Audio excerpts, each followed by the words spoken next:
So ఇప్పటికి పాపకి 9 months అంట. ఇప్పుడు కూడా తల స్ట్రైట్ గా పెట్టుకోలేదు. సో నమస్కారం అండి అందరికి. తన పేరు పునర్విక. వాళ్ళ మమ్మీతో ఉన్నాం మనం. తనకి హెల్త్ సిన్స్ 2 months 4 months నుంచి బాగడం లేదు. ఒకసారి వాళ్ళ మమ్మీతో మాట్లాడదాం, ఏం జరిగిందో తెలుసుకుందాం. ఏం జరిగిందో? పాప పేరు పునర్విక. పాప 5 months వరకు చాలా హెల్తీగా చాలా బాగుండేది. తినకు అనుకోకుండా ఫీవర్ వచ్చేసరికి మేము కర్నూలుకి వచ్చి హాస్పిటల్లో చెక్ చేయించుకున్నాము. అక్కడ ఎందుకైనా మంచిది ఒక టెస్ట్ చేయించుకుందాం అని అన్నారు.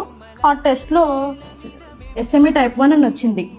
అసలు అది మాకు ఏంటిదో కూడా తెలియదు. ఇది వరకు ఎవరు కూడా వినలేదు, మా సైడ్ వాళ్ళు కూడా ఎవరు కూడా చూడలేదు, వినలేదు. కానీ ఇంకా మాకు ఏం చేయాలో కూడా అప్పుడు అర్థం కాలేదు. మేము రైన్బో హాస్పిటల్కి వెళ్ళాము హైదరాబాద్కి. అక్కడ పాపకి మేము మెడిసిన్ తీసుకుంటున్నాము ప్రజెంట్. కానీ పాపకి ఒకటే ఒక ఇంజక్షన్ ఉందంట. ఆ ఇంజక్షన్ ఖర్చు వచ్చేసి 16 crores అని చెప్పారు. ఇంకా దానికి మేము షాక్ అయిపోయాము. అసలు అంత అమౌంట్ అంటే మా దగ్గర అసలు కూడా లేదు. కానీ మా ఆయన సెలూన్ షాప్ లో పనిచేస్తారు సార్. మాకు రోజువారీ ఖర్చులకి పాపకి ఇదే సరిపోతుంది. ఇంకా మేము జీర్ణించుకోలేకపోతున్నాం సార్. మా పాపను చూసి మాకు ఎలాగైనా ఎవరైనా కానీ ప్రభుత్వం తరపునైనా హెల్ప్ చేయాలని కోరుకుంటున్నాం సార్. సో వీడియో అయితే చూసారు కదండి, తన ఎంత బాధపడుతున్నారో వాళ్ళ మదర్ కూడా. సో మీకు ఎంత తోచితే అంత అమౌంట్ వాళ్ళకి ఇచ్చి దానికి అమౌంట్ పే చేయండి. Thank you. సో ఇప్పటికి పాపకి 9 months అంట. ఇప్పుడు కూడా తల స్ట్రైట్ గా పెట్టుకోలేదు. సో నమస్కారం అండి అందరికి. తన పేరు పునర్విక. వాళ్ళ మమ్మీతో ఉన్నాం మనం. తనకి హెల్త్ సిన్స్ 2 months 4 months నుంచి బాగడం లేదు. ఒకసారి వాళ్ళ మమ్మీతో మాట్లాడదాం, ఏం జరిగిందో తెలుసుకుందాం. ఏం జరిగిందో? పాప పేరు పునర్విక. పాప 5 months వరకు చాలా హెల్తీగా చాలా బాగుండేది.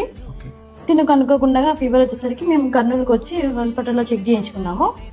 అక్కడ ఎందుకైనా మంచిది ఒక టెస్ట్ చేయించుకుందాం అని అన్నారు. ఆ టెస్ట్లో SME type 1 అని వచ్చింది. అసలు అది మాకు ఏంటిదో కూడా తెలియదు. ఇది వరకు ఎవరు కూడా వినలేదు, మా సైడ్ వాళ్ళు కూడా ఎవరు కూడా చూడలేదు, వినలేదు. కానీ ఇంకా మాకు ఏం చేయాలో కూడా అప్పుడు అర్థం కాలేదు. మేము రైన్బో హాస్పిటల్కి వెళ్ళాము హైదరాబాద్కి.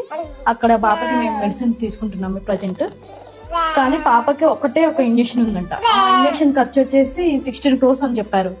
ఇంకా దానికి మేము షాక్ అయిపోయాము. అసలు అంత అమౌంట్ అంటే మా దగ్గర అసలు కూడా లేదు.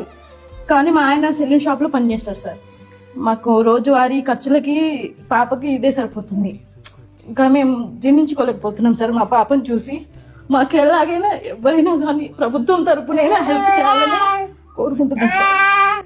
సో వీడియో అయితే చూసారు కదండి, తన ఎంత బాధపడుతున్నారో వాళ్ళ మదర్ కూడా. సో మీకు ఎంత తోచితే అంత అమౌంట్ వాళ్ళకి ఇచ్చి దానికి అమౌంట్ పే చేయండి. Thank you.